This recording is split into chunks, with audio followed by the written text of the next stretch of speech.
먹으시고 또 부활의 기쁨을 함께 나누기를 바랍니다. 자, 1절부터 7절까지 한 절씩 들어가면서 들어왔습니다.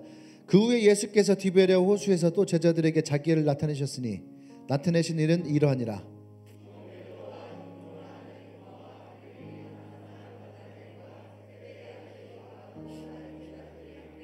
시몬 베드로가 나는 물고기 잡으러 가노라 하니 그들이 우리도 함께 가겠다 하고 나가서 배에 올랐으나 그날 밤에 아무것도 잡지 못하였더니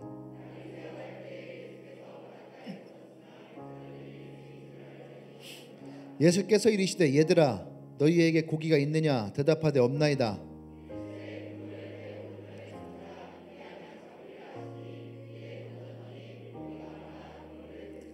같이 있습니다. 예수께서 사랑하시는 그 제자가 베드로에게 이르시되 주님이시라 하니 시몬 베드로가 벗고 있다가 주님이라 하는 말을 듣고 겉옷을 두른 후에 바다로 뛰어내리더라.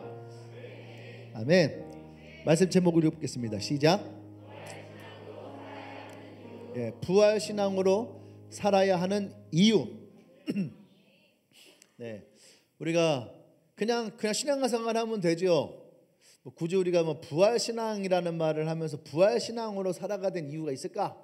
이렇게 생각하시는 분이 있는데 부활신앙이라는 것은요 사실은 기독교의 가장 큰 핵심 중에 하나예요. 우리가 기독교 그러면은 어떤 것이 여러분에게 떠오르는지 모르겠어요. 많은 것들이 있습니다. 많은 것들이 있지만 저는 그것을 오늘 세 가지의 핵심을 말하고 싶어요. 첫 번째는 예수님이 이 땅에 오신 것. 이것을 우리가 뭐라고 하죠? 성탄절. 성탄절. 물론 우리가 요한복음에서는 말씀으로 육신 입어서 이 땅에 오셨다라고 해서 그것을 성육신이라고 얘기합니다. 또 두 번째는 뭐냐 하면 십자가의 사건이에요. 그렇게 이 땅에 오신 예수님이 우리를 위해서 십자가를 지셔서 고난당하셔서 십자가를 지신 거. 십자가 사건. 세 번째는 그 십자가에서 죽으신 예수님이 부활하신 사건. 그 사람들은 신앙생활을 하면서도 예수님이 이 땅에 오신 것은 믿어요. 오셨으니까 성탄절이 워낙 거대하니까. 두 번째, 예수님이 그래서 우리를 위해서 죽으신 것도 믿어요. 근데 이제 걸리는 게 뭐예요? 마지막 세 번째예요. 예수님이 죽은 분이 부활했다. 죽었던 분이 부활했다라는 분에 있어서는 그것은 우리의 신앙의 고백이다. 그것은 우리의 신앙의 고백이다. 이렇게 얘기를 하시는 분들이 있어요. 그러면 그분의 믿음은 불완전이에요. 불완전. 완전하지가 않아요. 불완전하다라고 할 때에 그 믿음에는 능력이 있느냐라고 할 때에 불완전한 믿음은 능력이 없어요. 우리가 예수님이 오심과 죽으심과 부활하심을 이것을 다 믿는 것이 바로 예수 그리스도를 믿는 거예요. 그리스도이신 예수를 믿는 거. 할렐루야. 그것이 오심과 죽으심과 부활하심이에요. 아멘. 이 세 가지를 다 믿을 때에 우리의 믿음은 온전한 믿음이 되는 겁니다. 제가 전에도 한번 그런 설교를 했던 것 같아요. 이건 기독교 학자들이 아니라 인류학자들이 연구하는 것 중에 뭐냐면 인류가 어떻게 변화되어 가는가, 인류의 어떠한 현상이 있었기 때문에 그 현상으로 말미암아 사회가 변화가 되기 시작하는 거예요. 우리가 흔히 얘기하는 철기 시대, 청동기 시대, 구석기 시대, 신석기 시대 이런 얘기 있잖아요. 그다음 근대 또 중세 이렇게 시대를 나눠요. 어떻게 나눌까? 그 시대마다 변화가 있더라는 거죠. 청동기, 구석기의 시대, 구석기의 신석기. 그때는 뭐예요? 돌을 갈아서 쓰는 거예요. 돌을 깨서 쓰다가 다시 돌을 갈아서 쓰다가 그죠? 구석기에서 신석기로 가는 거죠. 갈아 쓰다가 떠나 보니까 이 사람들이 쇠붙이를 써요. 근데 그걸 뭐예요? 청동이에요. 청동을 쓰는 거예요. 청동을 만들어서 칼을 만들기도 하고 또 농사기구를 만들기도 하고. 그 청동기 시대예요. 그런데 청동기는요 쓰다 보면 이렇게 부서지고 그러다가 나온 게 뭐예요? 철기 시대예요. 철기가 나온 다음에 이 사회가요 엄청나게 변했어요. 그게 뭐예요? 전쟁에 철기를 쓰냐 청동기를 쓰냐에 따라서 전쟁의 이 승패가 가름이 된 거예요. 그러니까 철기를 가지고 쓰면 청동기가 다 부서져요. 이하타고 딱 막았는데 철기가 청동기를 가르면서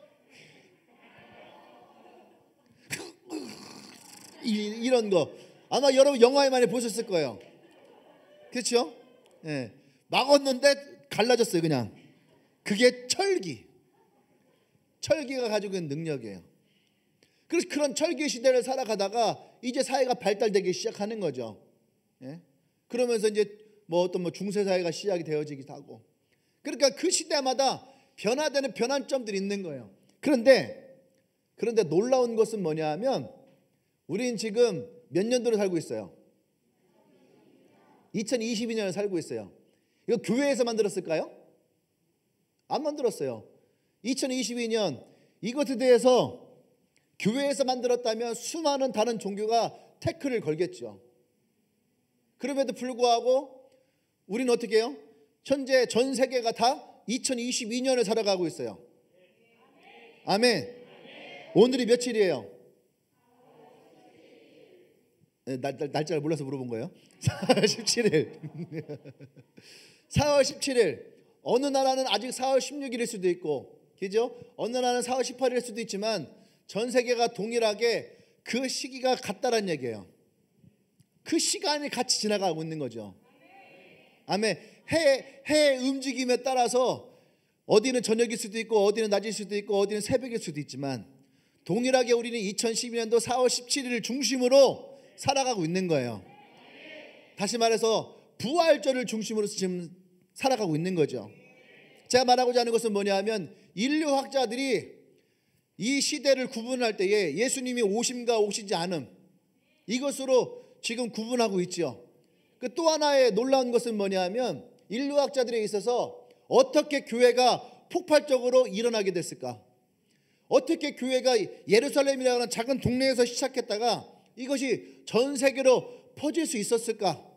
그 시대 지금처럼 인터넷 시대가 돼서 인터넷으로 확산시키고 유튜브를 통해서 확산시키고 아니면 광고를 때려서 영화를 만들어서 미디어를 통해서 내보낼 수 있지 않은데, 진짜 그 고대 사회일수록 진짜 사람의 발과 또 입으로 통해서만 전해지는 그 시대에 어떻게 그렇게 짧은 시간 내에 이 시간 폭발적으로 일어날 수 있을까라고 할 때에, 그때에 이 인류학자들이 발견한 게 뭐냐면은 사람의 변화가 있었다는 거예요. 사람의 생각과 마인드의 변화가 일어났다는 거죠. 근데 그 마인드의 변화가 무엇으로 시작됐냐라고 할 때에 예수님의 십자가의 죽으심이 아니에요. 예수님의 부활하심이었다는 거예요. 어떻게 예수님이 십자가에 죽었을 때는 그렇게 숨어있던 수많은 그리스도인들이 갑자기 일순간에 예루살렘부터 일어나더니 그들이 번지기 시작했을까? 인류학이 연구해서 얻어낸 결과는 뭐냐 하면 부활이었어요. 할렐루야. 부활의 사건. 그들이 인류학자들이 그것을 뭐라고 했냐면 예수가 부활했는지 부활하지 않았는지 우리는 알 수 없지만 분명한 사실은 그 아래 그 교회가 얘기하는 예수님의 부활 사건 이후에 사람들은 변하기 시작했다. 이것은 굉장히 중요한 거예요. 세들백 교회 스트로베리라고 하는 목사님이 예일대 법대를 나와서 법학 전문 편집장이었어요. 그런데 어느 날 그의 아내가 교회를 다니기 시작했어요. 교회를. 그러니까 미국이 기독교 국가지만 모두가 다 교회를 다니는 건 아니에요. 근데 이 사람은 교회를 안 다녔어요. 무신론자였어요.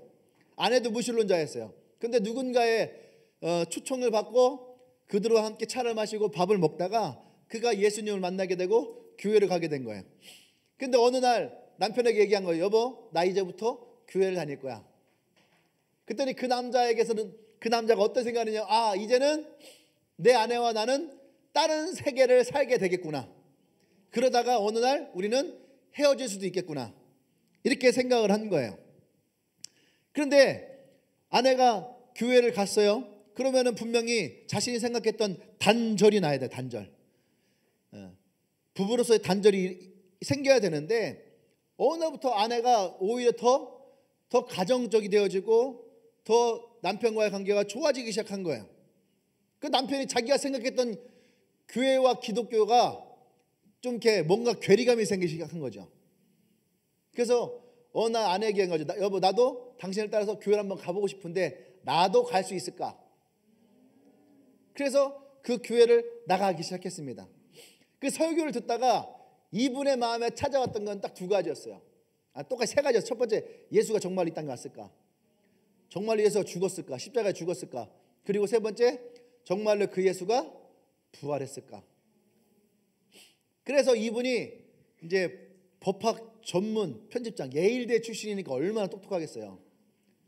그죠? 미국에서 법대 하면 우리는 어디예요? 하버드라 생각하는 사람도 참 많이 있지만 사실은 예일대가 짱이거든요. 네.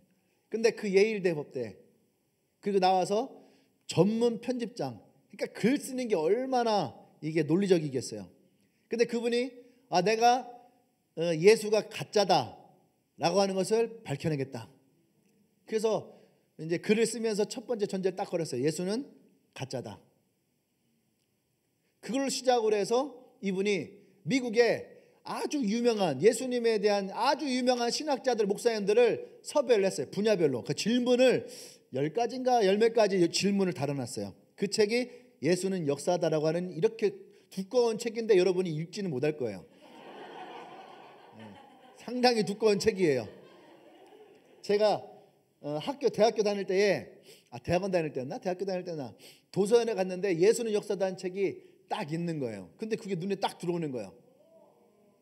스트로벨리라고 하는 목사님이 딱 있는 거예요. 그 딱 펴서 도서관 딱 앉아서 읽기 시작했어요.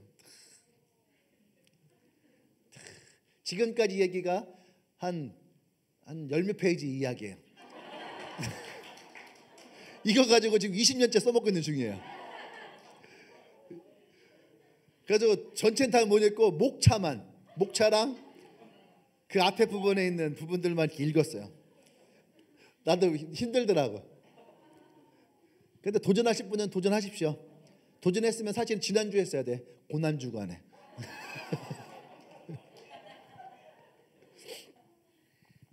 근데 어쨌든 그 책을 대략적으로 이렇게 읽으면서 느낀 건 뭐냐면 그분이 얘기하는 거죠. 알면 알수록 내가 이것이 가짜라고 말할 수 없다. 자신이 그 학자들을 또 역사학자들을 또 그 목사들을 그 분야의 최고의 사람들을 비행기를 타고 다니면서 쫓아다닌 거예요. 그 결국엔 예수는 가짜다라는 책의 제목이었는데 이 연구가 딱 끝났을 때의 제목이 바뀌었어요. 예수는 역사다. 할렐루야. 아멘. 이것이 우리의 고백이어야 돼요. 그래야지 우리의 신앙에 능력이 있는 거죠. 아멘. 여러분, 부활은 우리에게 역사적인 사실로 내 마음에 찾아와야 됩니다. 예수님이 날 위해 죽으셨어. 예수님이 나를 위해서 고난당하셔서 예수님이 나를 위해 십자가를 지셨어. 여기서 끝나기 때문에 우리의 신앙이 발전이 없어요. 더 나아갈 수가 없어요. 부활이 우리에게 있어야지 소망이 생기는 것이고 부활이 있어야지 능력이 생기는 것이고. 아멘. 사람들은 부활하면은요 다들 마리아와 마르다 같이 얘기를 해요. 맞습니다, 주님. 우리가 그때에는 부활이 있을 것입니다. 무슨 말이에요? 그러니까 죽음을 인정해버리고 끝난 거야. 내 오빠가 죽었어요. 끝났다 이거예요. 그래서 언젠가는 부활이 있을 것이다. 그게 우리말로 하면 뭔지 알아요? 죽음의 끝이야. 죽음의 끝이에요. 예수 믿고 죽어서 천국 가야 돼. 천국 가면은 나중에 우리의 삶에 부활이 있을 거야. 근데 사도 바울은 우리에게 뭐라고 했습니까? 예수 그리스도의 죽으심은 살아있는 자나 죽은 자에게 모두에게 다 하나님의 은혜와 능력이 되게 하십니다. 할렐루야. 아멘. 이따가도 보겠지만 사도행전 17장 몇 절이냐 31절에서 뭐라고 했냐면은 모든 사람에게 믿을 만한 증거를 주셨다. 모든 사람, 그러니까 예수를 믿는 사람들이나 예수를 믿지 않는 사람들이나 모두에게 다 예수 그리스도 어떤 분이신지 믿을 만한 증거를 주셨다. 그러니까 32절에 가면 그 증거가 뭐냐면 부활이래. 부활이래요. 부활. 사도행전은 뭐예요? 사도행전은 우리가 초대교회 이야기다 생각을 해요. 근데 사도행전은 물론 초대교회 이야기예요. 하지만 사도행전의 최고의 핵심이 뭔지 알아요? 부활하신 예수님이에요. 부활하신 예수님으로 말미암아 그들에게서 사도행전이 일어나기 시작한 거예요. 복음을 전하는 일들이 시작하고 교회가 세우기 시작하고 부활하신 예수님을 사도 바울이 만나서 그가 복음을 전하기 시작하고 그의 제자들이 부활하신 예수님을 만나서 전해지기 시작해요. 그래서 사도행전에 항상 등장하는 단어 중에 하나가 뭐냐면 성령의 충만하심이에요. 부활하신 예수 그리스도를 만났을 때에 그들이 변화가 되는데 어떻게 변화가 돼요? 성령의 충만함. 그것이 사도행전 2장 1절부터 시작되지는 오순절 마가의 다락방에 임한 성령의 역사예요. 할렐루야. 이것이 부활의 증거와 사건이 아니면 일어날 수 없는. 아멘. 그래서 모든 사람들에게 뭐가 있다는 얘기예요? 부활의 증거가 있다. 나와 여러분들 모두에게 다 예수 그리스도의 부활의 증거가 있다는 얘기예요. 오늘 그것을 나의 삶에서 찾아야지 돼요. 볼 수 있어야 돼요. 깨달아야지 돼요. 우리가 흔히 중고등학교 수련회 가서 첫사랑을 경험했어요. 이렇게 첫사랑을 경험했어요. 물론 오빠를 얘기하는 건 아니에요. 첫사랑을 경험했다는 것은 예수 그리스도를 만났다는 얘기죠. 아, 정말 그분이 나를 위해 십자가에서 죽으셨어요. 나를 위해 피를 흘렸어요. 그 십자가의 고백이 더 나가야지 돼요. 그래서 그분이 나를 위해서 부활하셔서 그의 생명이 오늘 내게 있습니다. 할렐루야. 우리가 이 부활신앙으로 살아갈 수 있어야 되는 이유가 여기에 있는 거예요. 그래서 오늘 난 여러분들에게 부활신앙이 어떤 것인가, 왜 우리가 부활로 살아가야 되는지를 얘기하려 합니다.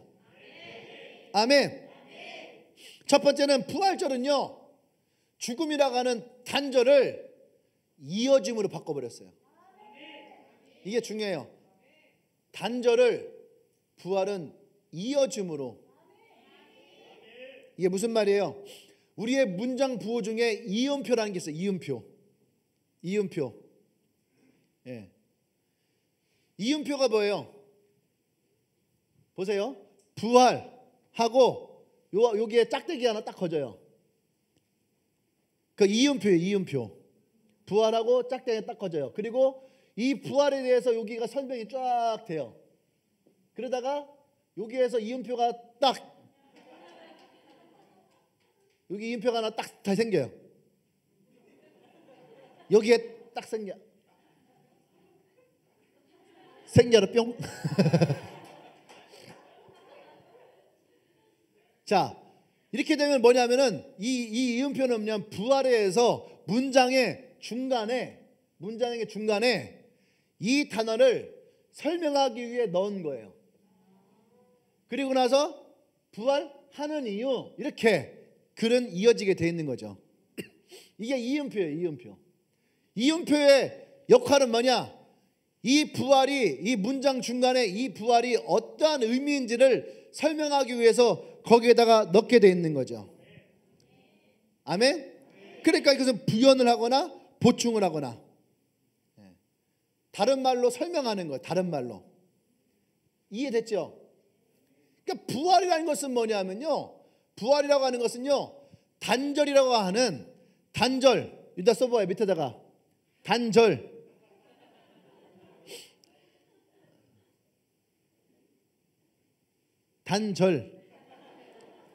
단절됐어요. 단절하고 여기다가 이음표를 딱 붙이고 나서 뭐라고 한 거냐? 부활했어요. 부활. 단절은 우리로 하여금 끝난 것이 아니다. 부활은요, 이 단절을 이어지게 만들어요. 우리의 삶을. 아멘. 성경에 뭐 익혀놨어요? 죄의 삭은 사망이다. 그거 문장 보고 뭐예요?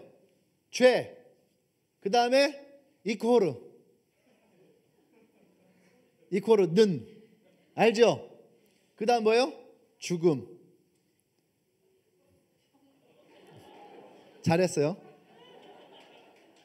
여기다도 하나 더 해줘. 죄, 이코르, 죽음, 사망. 이해되죠? 근데 성경에서 죄의 삭은 사망이다. 죽음이다. 이 죄라고 하는 것은 우리가 어떠한 뭐 돈을 훔치고 누굴 때리고 누굴 죽이고 이런 죄의 문제를 얘기하는 것이 아니에요. 그건 1차원적 죄를 얘기하는 거예요. 1차원적 죄. 1차원적 죄는 뭐냐면 우리가 하나님과 단절되어진 거, 내가 하나님과 관계가 끊어진 거. 할렐루야. 내가 하나님과 끊어진 거, 그것이 단절이에요. 단절. 근데 그것은 뭐라 그래? 죽음이라고 하는 거, 죽음. 그런데 죄의 삭은 사망인데 하나님께서 우리를 위해서 예수 그리스도를 보내주심으로 말미암아 우리에게 영원한 생명을 선물로 주셨다. 아멘. 그 예수님 우리에게 보내주셨다라고 할 때에 이 단절을 바꿔버린 것이, 생명으로 바꿔버린 것이 부활이라는 거예요. 아멘. 이 단절이 우리 가운데 찾아오게 되면, 여러분, 단절은요 우리에게 슬픔을 가져와요, 비극을 가져와요, 고통을 가져와요, 두려움을 가져와요, 무서움을 가져와요, 깊은 쓰라림을 가지고 와요. 이 단절 앞에 많은 사람들은요 가슴이 찢어지는 고통을 당하기도 합니다. 아픔을 가지기도 해요. 깊은 절망에 빠지기도 해요. 그 결과가 어떻게 됩니까? 고뇌, 불안, 소외, 고독에 빠지게 되는 거예요. 조금 어렵죠? 다시 설명해 줄게요. 단절이 생기면은 우리에게 뭐가 생기냐면요, 슬픔도 찾아와요. 그러니까 내가 돈과 단절됐어. 금방 알겠죠? 여러분의 지갑이 돈과 단절이 됐어요. 내 지갑에 돈이 들어오지 않아. 어때요? 그 느낌을 얘기해봐요. 내 지갑에 돈이 들어오지 않아요. 더 이상 돈이 들어오지 않아. 나의 통장에 더 이상 돈이 들어오지 않아. 더 이상 나의 카드를 긁을 수가 없어. 그때 여러분의 마음을 표현해봐요. 슬픔, 절망, 절규, 죽고 싶음. 그게 돈과의 단절이에요. 사람과의 단절. 사람과 단절은 어때요? 내가 사람들과 단절이 돼 가면은 외로움, 그러니까 고독사. 고독사가 뭐예요? 나 혼자 집에서 있다가 외롭게 죽는 거. 고독사. 아무도 날 찾지 않아. 네? 아무도 찾지 않는 바람 부는 언덕에 이름 모를 잡초처럼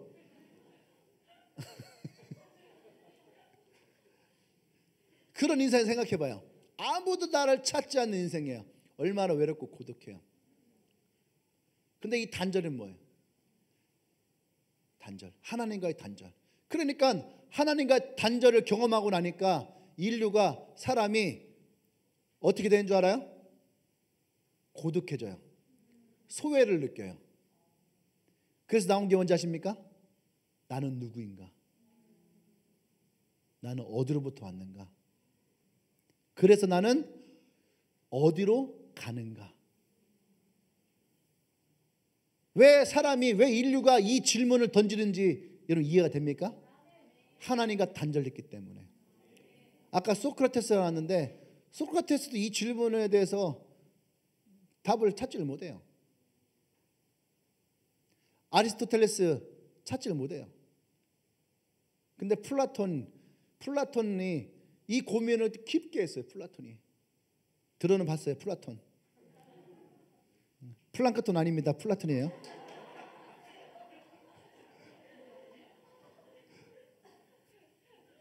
그러다가 플라톤의 제자들이요 이 질문의 답을 찾아요. 아, 그래서 우리가 이렇게 헤맸구나. 나는 누구인가? 나는 어디로부터 왔는가? 그리고 우리는 어디로 가는가에 대한 답을 플라톤의 제자들이 찾아요. 그 철학에 보면 신플라톤주의가 나와. 그때 답이 어디서 납니까? 하나님으로부터. 그러니까 답이 나오는 거예요. 나는 누구인가?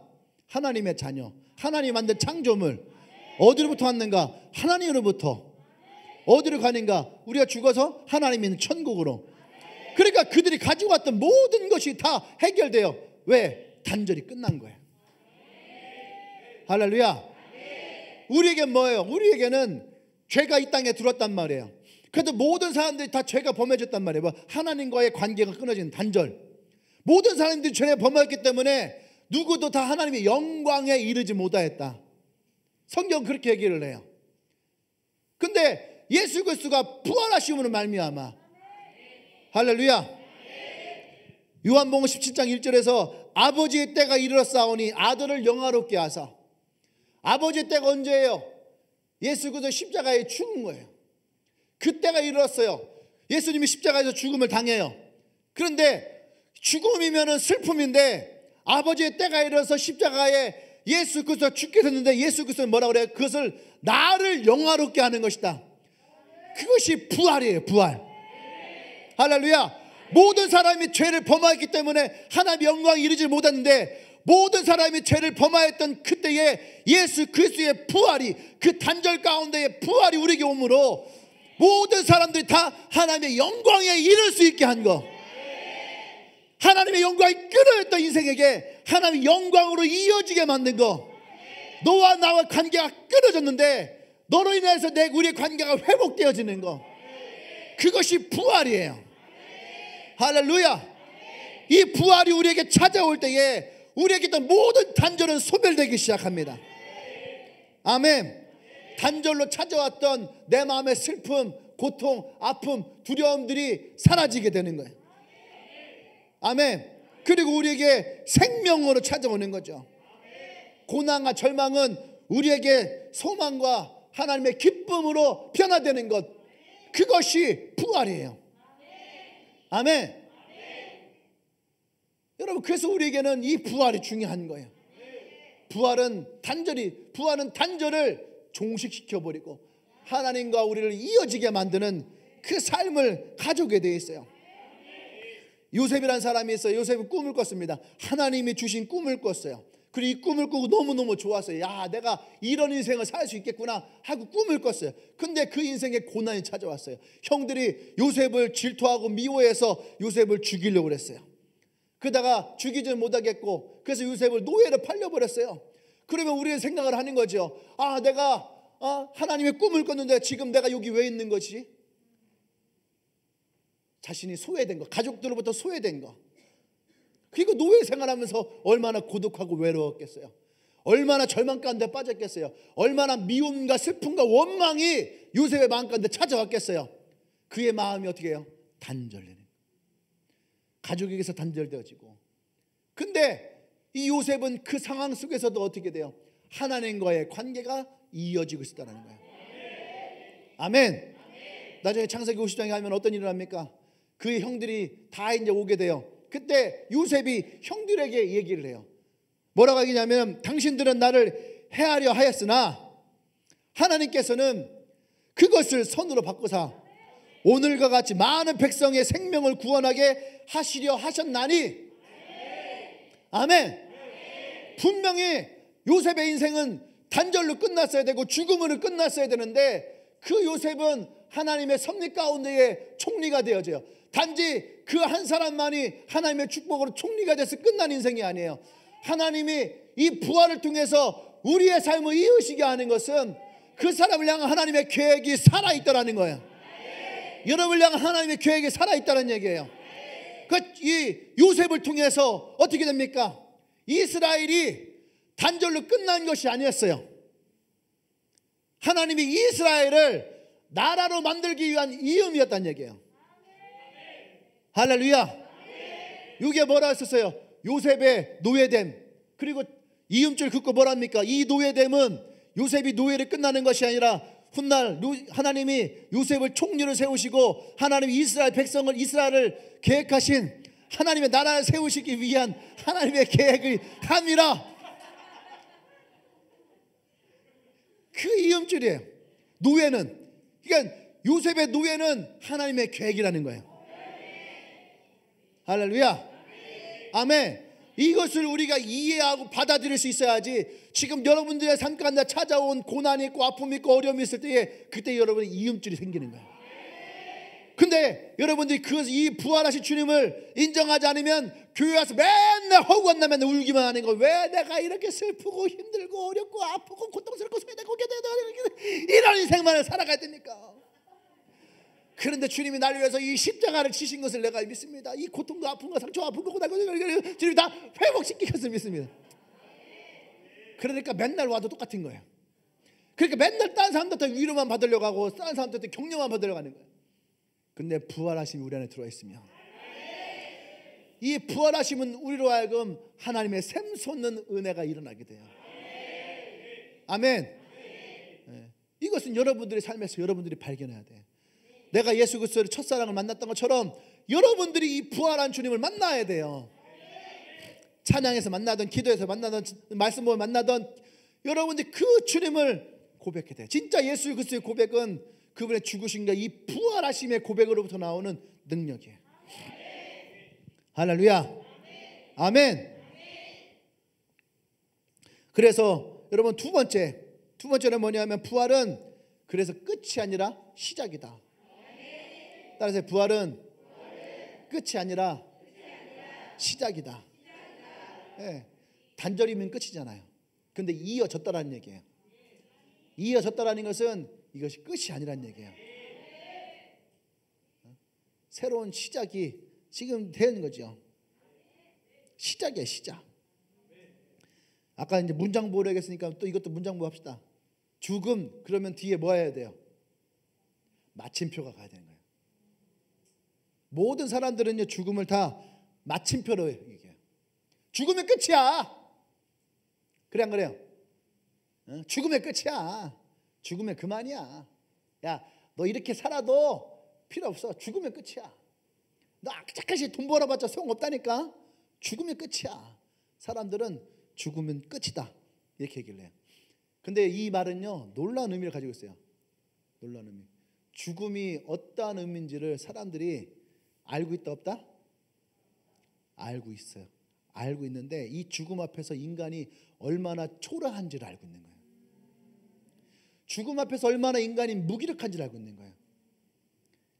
얼마 전에 삼성 이건희 회장이 돌아가셨죠. 이건희 회장이 가지고 있는 재산이 얼마예요? 많더라고. 얼마인지를 모르겠어요. 감춰 있는 것까지 얼마인지 모르겠는데 어쨌든 뭐 재산을 계산해서 나온 그 상속비만 7조 원인가요? 네. 7조 원인가 어쩐다 그런다 하더라고. 그러니까 몰래 막 감추고 막 몰래 막 주고. 에버랜드 사건이 그거 아니에요. 그 유산을 미리 이렇게 돌려갖고선 빼돌려갖고선 줘버린 거잖아요. 그러니까 근데 어떻게 해요? 이건희 회장 그렇게 돈이 많았어도 침대에서 기계 달고서 몇 년 동안 있다가 돌아가셨잖아요. 아무리 돈이 많아도 죽음을 이길 자가 없더라 이거예요. 죽음이 가져오는 두려움과 공포. 모든 사람들이 다 죽으면 끝이야. 죽으면 끝이야. 죽으면 끝이야. 그래서 어떻게 해요? 내가 힘들어요. 내가 고통스러워요. 어려워요. 부도 맞았어요. 실패했어요. 안 될 것 같아요. 그래서 선택하는 게 뭐예요? 죽음이야. 근데 정말 죽음이 끝일까? 죽음이 끝일까요? 사람에게는요 뭐가 있냐 본능이라는 게 있어요. 본능. 다다다다다다 노래 있죠. 그 윤종신의 본능처럼. 하여튼 있어 그런 게 있어요. 사람에게는 본능이 있어요. 여러분 그거 아시죠? 학교 다닐 때에 선생님 딱 들어왔어요. 여러분 안녕하십니까? 여러분과 함께 1년 동안 여러분들 담임을 맡을 황성진입니다.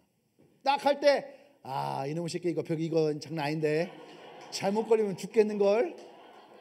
본능적으로 느끼는 선생님이 있어 없어요? 있어요. 본능적 이놈의 새끼들 니네 이제 죽었어. 본능적으로 알아. 저거 뻥이구나. 본능적으로 진짜 저 선생님한테 걸리면 죽을 것 같다. 그런 선생님이 있어요. 근데 까불다가 속된 말로 개기다가 죽는 아이 한둘 나옵니다. 네. 저기 지금 어디다?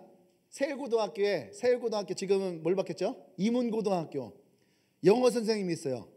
영어 선생님 김한석이라고. 김한석이 영어 선생님이 있어요. 별명이 미친 개야. 미친 개예요. 근데 사람이 참 좋아. 얘들 안녕 하고 막 다녀요. 얘들 안녕 하고 그러는데 별명이 미친 개예요. 왜 미친 개인 줄 알아요? 한 번 돌면 죽여버려 그냥. 선생님이 근데 사인을 줘요. 너 다음에 나한테 걸리면 안 된다. 알았지? 까불면 죽어. 이렇게 막 웃으면서 막 해요. 그 애들이 우스격이잖아요. 걸렸어. 내가 또 이렇게 하지 말랬잖아. 이게 엎드려.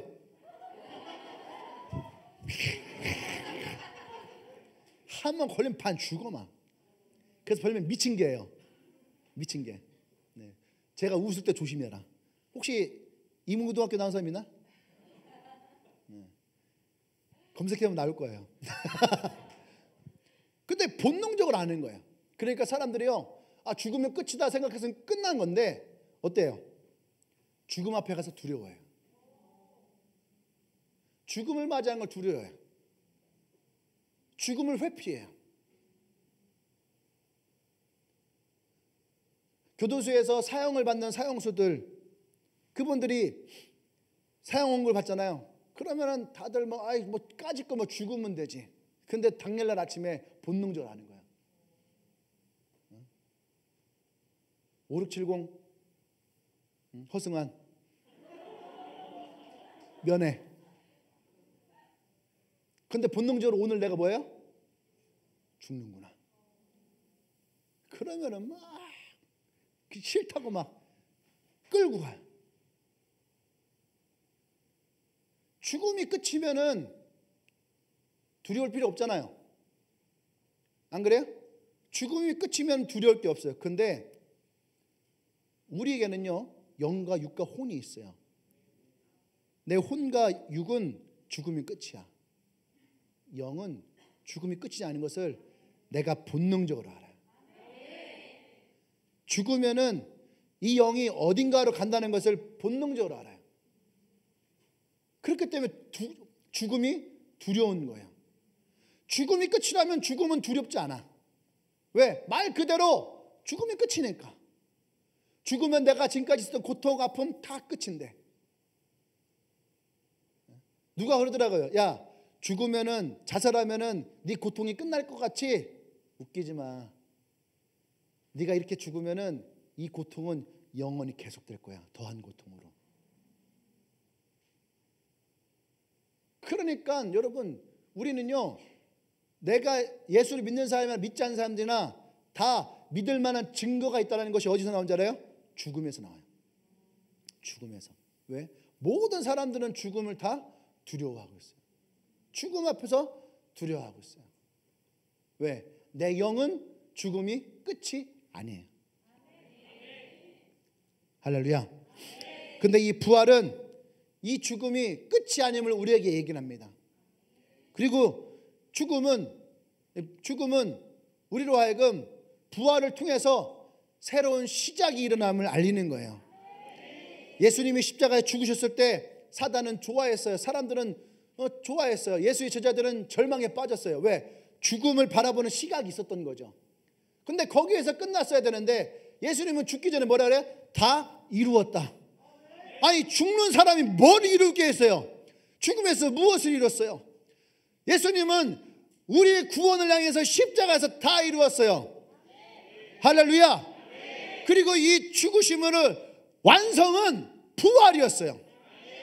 그래서 우리 부활은 죽음과 저주와 사망을 뚫고 생명과 승리로 나오는 하나님의 능력되심을 믿으시길 바랍니다. 할렐루야. 온전한 다 이루심이 바로 어디에 나와요? 부활에서 나오는 거예요. 아멘. 그러니까 여러분, 우리가 길이 막혔어요. 실패했어요. 절망했어요. 부도가 났어요. 문제가 생겼어요. 그때 우리는 이 부활의 주님을 만나야 돼요. 아멘.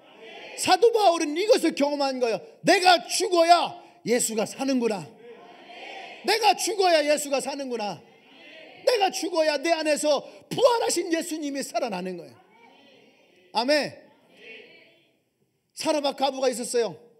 요만큼의 밀가루를 가지고 이것 먹고 내가 죽어야지, 내 아들과 함께 이것 먹고 죽어야지, 마지막 만찬을 하기 위해 요만큼의 밀가루를 남겨놨는데 하나님의 사자가 그것을 찾아왔어요. 근데 하나님의 감동이 뭡니까? 그것을 내게 다오. 그것을 내게 다오. 아니 이게 말이 되는 거예요? 이제 내가 이거 먹고 이거 먹고 내가 죽으려고 하는데 어떻게 이것마저도 내게 내어놓으라 합니까? 나보고 죽으라는 소리예요? 맞아요. 죽으라는 소리예요. 왜요? 내가 죽어야 그 속에서 부활의 예수님이 나오신 거예요. 그러니까 어떻게 됩니까? 이 가뭄이 사라질 때까지 그의 이 항아리에서 밀가루가 끓이지 않았다는 거예요. 내가 죽어야지 그곳에서 하나님의 능력이, 하나님의 역사하심이 나오는 거예요. 할렐루야. 이것이 부활이에요. 아멘.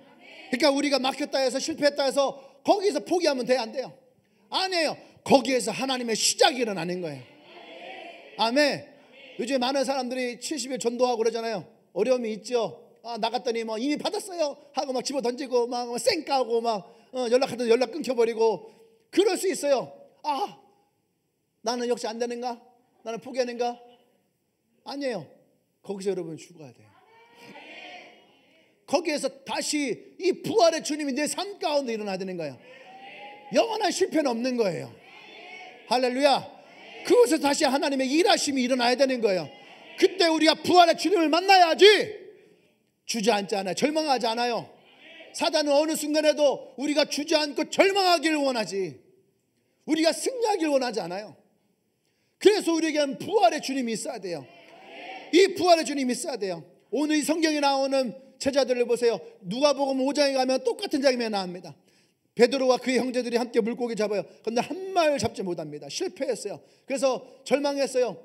밤새도록 물고기 한 마리 못 잡았어요. 그래서 그물을 캐면서 깊은 슬픔 가운데 빠져 있었어요. 근데 예수님이 찾아와서 뭐라 합니까? 끝났냐? 끝났습니다. 영업 종료. 근데 다시 뭐래요? 그물을 던지라. 이 미쳤나? 그물을 지금 끝난 지가 언젠데 그물을 던지라. 근데 예수님 뭐래요? 그물을 던지라. 끝이라 생각했던 자리에 예수님은 다시 그물을 던지라. 그래서 예수님의 말씀에 의지해서 그물을 던졌어요. 근데 그들의 한 번도 잡아오지 못한 양의 물고기를 이들이 잡아요. 그때 예수님이 뭐라고 합니까? 너희들 한 마리 물고기 잡지 못했잖아. 그게 너희의 인생일 수 있어. 근데 이제 너희들 나를 따라. 내가 너희로 사람을 낚는 어부가 되게 할 것이다. 할렐루야. 여러분들 물고기 잡는 거 실패했을 수도 있어요. 하지만 하나님은 여러분들 사람을 낚는 어부로 부르셨어요. 여러분 인간관계에 실패했을 수도 있어요. 하지만 하나님은 여러분 사람을 낚는 어부로 불렀어요. 돈 버는 거에 실패했을 수도 있어요. 근데 하나님 여러분 사람을 낚는 어부를 불렀어요. 여러분의 인격적인 문제로 실패한 사람도 있을 수 있어요. 근데 하나님 여러분들을 사람을 낚는 어부를 불렀어요.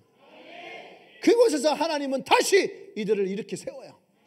그럼에도 불구하고 으쌰으쌰해서 예수님을 3년 반 동안 열심히 열정적으로 따라다녔지만 오늘 요한복음 21장에서 다시 이들은 실패를 경험했어요. 예수의 죽으심을 말미암아 슬픔에 빠지고 실패를 경험하고 자신들이 지금까지 따라다녔던 이 모든 시간들이 허무함으로 찾아와요. 할렐루야. 이때 우리에게 찾아오는 건 뭔지 아십니까? 부활이에요.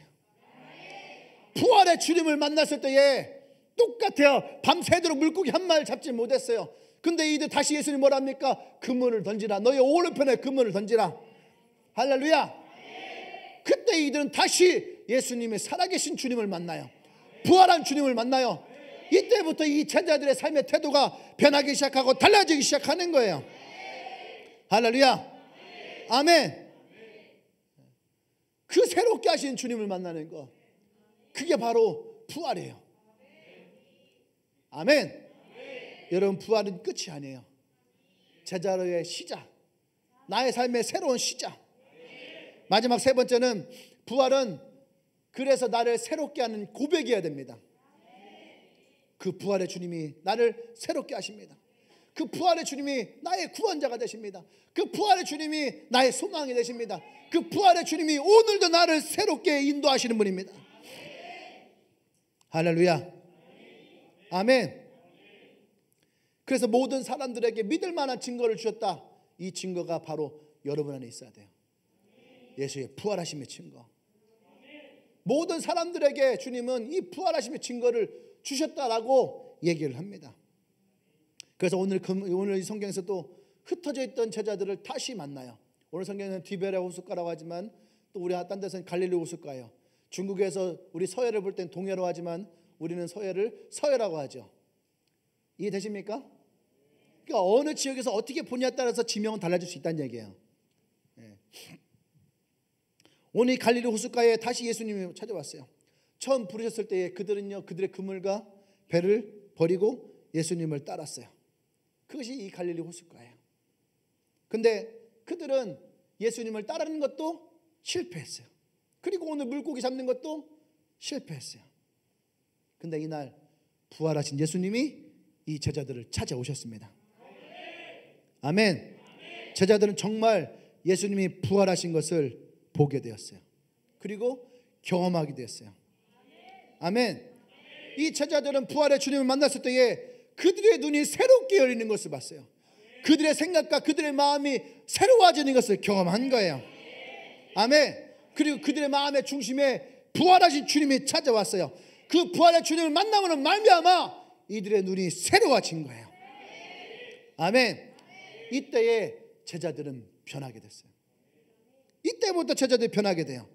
부활의 주님을 만남으로 말미암아 지금까지 자신들 눌려왔던 두려움과 공포와 무서움, 로마 군병들로부터 받아왔던 그런 이 죽음의 공포, 압박, 마음의 어려움들, 이것들로부터 이들은 자유해지기 시작합니다. 너희들 평안하냐? 내가 세상을 이겼다. 부활의 주님을 만났을 때에 예수 그리스도가 이겨놓은 세상을 이들은 보게 되는 거예요. 아멘. 그래서 이들은 새로운 삶을 꿈꾸게 되는 겁니다. 나와 여러분도 마찬가지예요. 나의 삶에 부활하신 예수님이 있어야 돼요. 부활하신 예수님에 대한 고백이 있어야 돼요. 아, 이 부활이 진짜구나. 2000년 전에 예수님이 이 땅에 오셔서 나를 위해서 십자가를 지시고 죽으시고 부활하셔서 그 생명을 내게 주셨구나. 이 고백이 우리에게 찾아올 때에 우리에겐 두 가지의 반응이 나타납니다. 첫 번째, 그 주님을 온전히 내가 믿지 못한 것에 대한 회개의 무릎 꿇음이 있어야 돼요. 아멘. 두 번째는 뭐냐면은 그 순간 신기하게도 내 삶에 찾아왔던 미움, 원망, 두려움, 고독, 또 어떤 서운함들, 날 눌려왔던 어떤 압박들, 뭐 재정에 대한 두려움들, 이런 모든 것들로부터 얼룩진 내 삶의 종지부가 찍히시는 거예요. 이 부활의 주님을 있으면 제자들이 바로 그랬다는 거예요. 부활한 주님이 찾아왔을 때 자신이 찾아왔던 어떤 아픔들 얼마나 서운했겠어요. 엊그저께까지만 해도 우리 쫓아다니면서 먹을 거 줬는데 이제는 막 돌집어 던지고 막 그들이 날 고발할까 봐 숨어 다녀야 되는, 안 그래요? 미움, 원망, 예수님에 대한 원망 얼마나 했겠어요. 이렇게 죽을 것 같았으면 미리 얘기라도 하든가. 그냥 내가 갈 것이다 멋있게 말만 해놓고 말이지. 그냥 지난날 밤에 발만 닦아주고. 그런데 이렇게 죽을 줄 아는다. 얼마나 막 그 안에 찾아왔던 복잡한 마음의 것이 있겠어요. 근데 부활한 주님을 만나니까 이 모든 것들이 어떻게 돼요? 종지부가 다. 할렐루야. 이것이 예수님의 부활이에요. 그리고 이 부활하신 것과 함께 제자들은 이제 새로운 꿈을 꿔요. 그 대표적인 사람이 누구예요? 베드로예요. 네가 나를 사랑하느냐? 네가 나를 사랑하느냐? 네가 나를 사랑하냐? 내 양을 먹이라, 내 양을 치라. 할렐루야. 할렐루야. 그 꿈이 베드로 가운데 들어오기 시작하는 거예요. 그의 제자 가운데 들어오기 시작하는 거예요. 그때부터 예루살렘에 놀라운 역사들이 일어나기 시작해요. 그들이 가는 곳마다 성령의 역사하기 시작해요. 그러니까 여러분, 부활하신 예수 그리스도를 마음에 모신 사람들 특징이 뭐냐? 이 사도행전에 나오는 그들이 성령에 충만하더라. 베드로가 공회에 끌려갔을 때도 써 있잖아요. 성령이 충만하여 그곳에서 부활하신 예수님을 증거하기 시작하고, 그가 돌아왔을 때에 성령이 충만하여 사도행전 6장에서 그들이 기도할 때에 그 땅에 지진이 나기 시작하고, 할렐루야. 이들이 가는 곳마다 성령의 역사하기 시작하는 거예요. 성령의 역사가. 이게 부활한 예수님이 우리의 삶 가운데 있다라고 하는 증거는 사도행전과 같이 우리의 삶에 성령의 충만하심이 있는 거예요. 아멘. 그것이 부활이에요. 우리가 부활하신 이 신앙으로 살아가야 될 이유가 여기에 있는 거예요. 모든 사람들이 성령 충만을 선포하는데 성령 충만은요 주저앉아서 질질 짜는 데서 나오는 것이 아니에요. 부활하신 주님으로 말미암아 함께 꿈을 꾸고 소망하며 나아갈 때에 아멘. 누구든지 그리스도 안에서 이전 것이 지나갔으니 보라 새 것이 되었도다. 그것이 뭐예요? 새 것이 뭐예요? 부활을 통해서 일어나는 우리의 삶의 모습이에요. 난 여러분들이 진정한 하나님의 부활이 있기를 원합니다. 예수 그리스도 날량한 부활이 있기를 원합니다. 할렐루야, 할렐루야. 이 성령 충만하심이 나와 여러분들에게 예수 그리스도의 부활의 증거가 되어야지 돼요.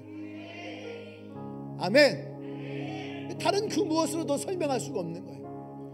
부활의 주님이 내 안에 와야지 소망이 생기고, 부활의 주님이 내 안에 있어야지 구원의 소망이 생기는 거예요. 천국의 소망이 있고 지금의 내 삶의 소망이 있는 거예요.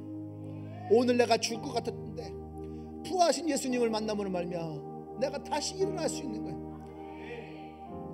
내 안에 그토록 미워하는 미움과 원망이 내 안에 찾아왔는데 부활하신 주님을 말미암아 미움과 원망이 종지부가 끊기게 돼요. 여러분, 그것이 부활하심이에요. 오늘 나와 여러분들에게 그 주님의 부활하심이 있기를 원합니다. 할렐루야. 그래서 우리는 부활로 살아야지 돼요. 그 부활의 신앙을 가지고 살아야지 돼요. 아멘. 우리 함께 시간 기도할게요.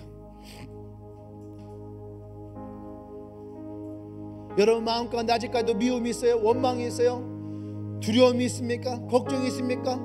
근심을 끌어안고 살아요? 물론 우리가 이것을 더 완전히 배제하고 살 수 있는 건 아니에요. 여전히 우리의 삶에, 우리의 생각에, 우리의 마음에, 우리의 삶에 이런 문제들은 계속 찾아 들어와요. 그런데 부활의 주님을 우리가 온전히 믿을 때에 더 이상 이것이 나를 좌지우지하지 않아요. 이것 때문에 내가 절망에 빠지지 않아요. 이것 때문에 내가 슬픔에 눈물을 흘리지 않아요. 이것 때문에 내가 주저앉지 않아요. 이것은 부활을 말미암아 이겨내야 될 나의 목표가 되고 승리해야 될 나의 삶이 되는 거야. 두려움이 떠나가고 미움이 떠나가고 슬픔이 떠나가고 그 부활의 주님이 나와 함께 하심으로 나의 삶이 새로워짐을 고백하며 선포하는 거예요. 할렐루야. 이 시간 우리가 고백하며 나가십시다. 내 마음의 중심에 부활하신 예수님이 살아계심을 내가 선포합니다.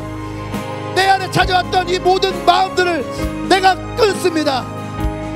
이 모든 것을 내가 거절합니다. 부활의 주님과 함께 내가 나아가길 소망합니다.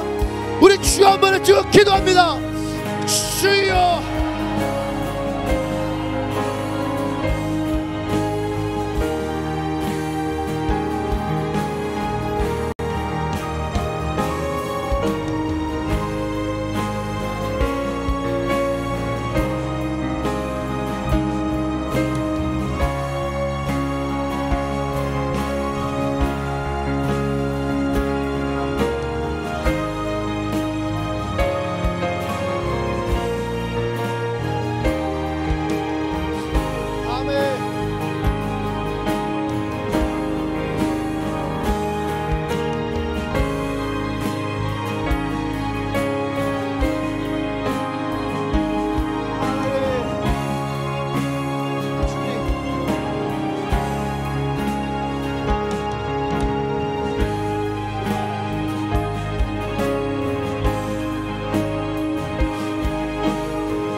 할렐루야. 우리 하나 더 기도하겠습니다. 혹시 여러분 마음 가운데 내가 실패했다, 여러분 마음에 깊은 좌절이 찾아온 사람 있습니까? 나는 안 돼, 이런 마음에 포기가 찾아온 사람 있습니까? 끝모를 미움과 또 나를 찾아왔던 그 원망들, 서운함들, 오늘 그런 사람도 있습니까?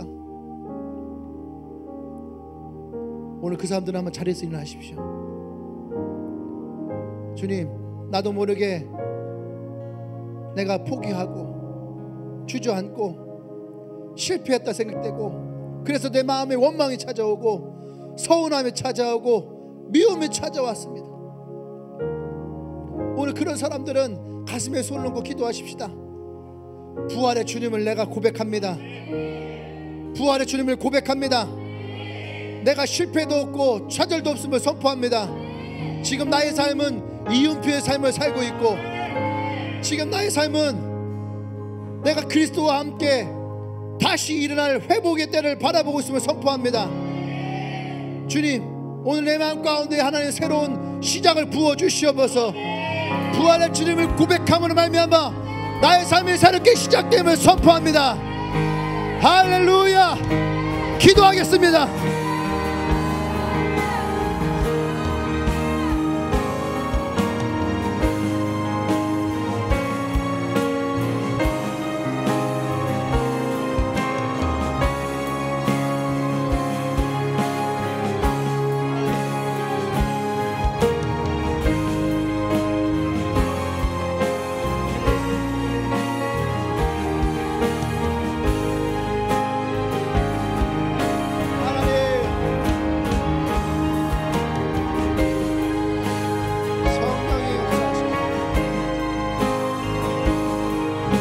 새롭게 하시고 성령에 충만케 하시옵소서.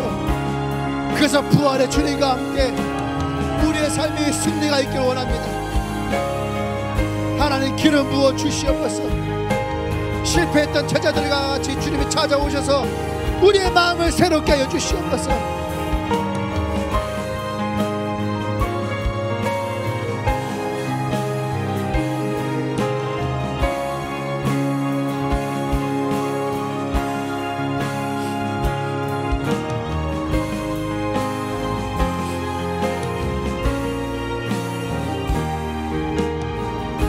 할렐루야. 사랑의 주님, 그렇습니다.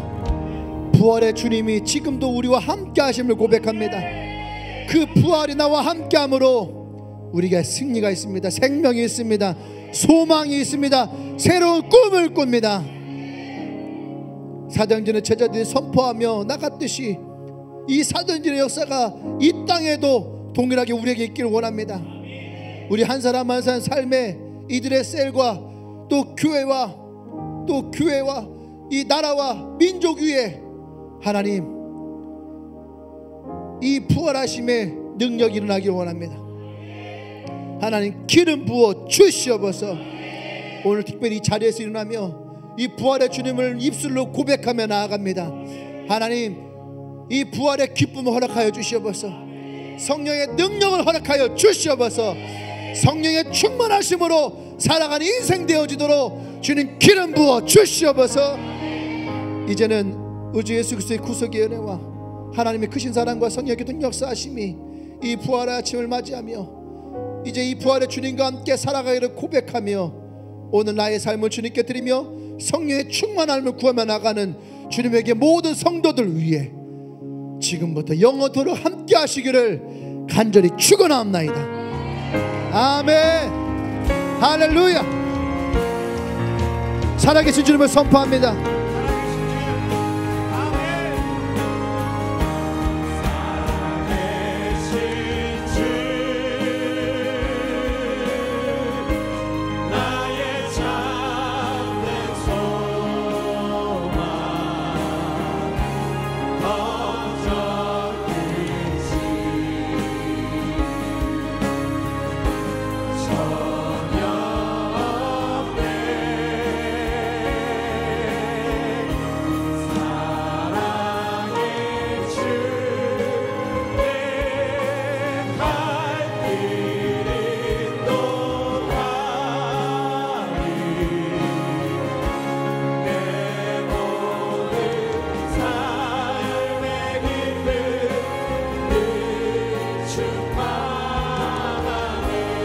사랑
주여라 외쳐라 주님을 찬양하라 예수만 왕의 왕 되시네 모두 경배하라 경배하라 생명의 길 되신 주 우리 예수 부활하셨네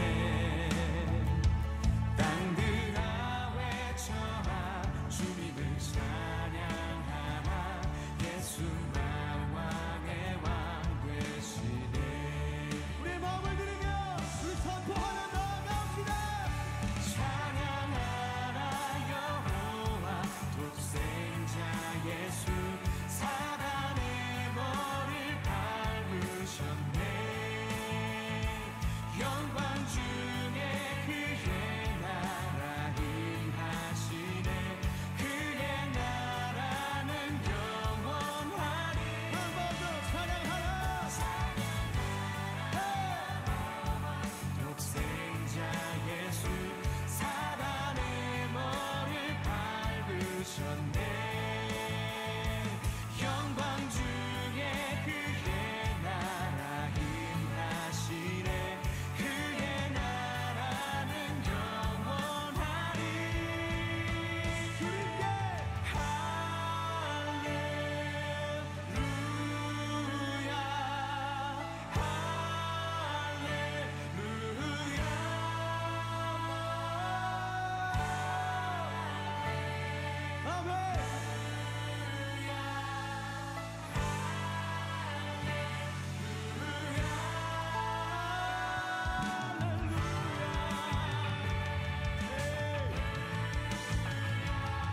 주님께 할렐루야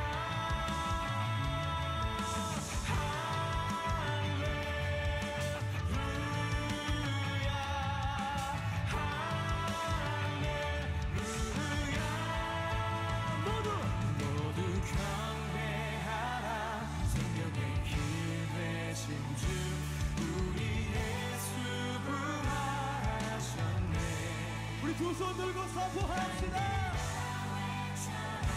주님을 찬양하라 예수만 왕의 왕 되시네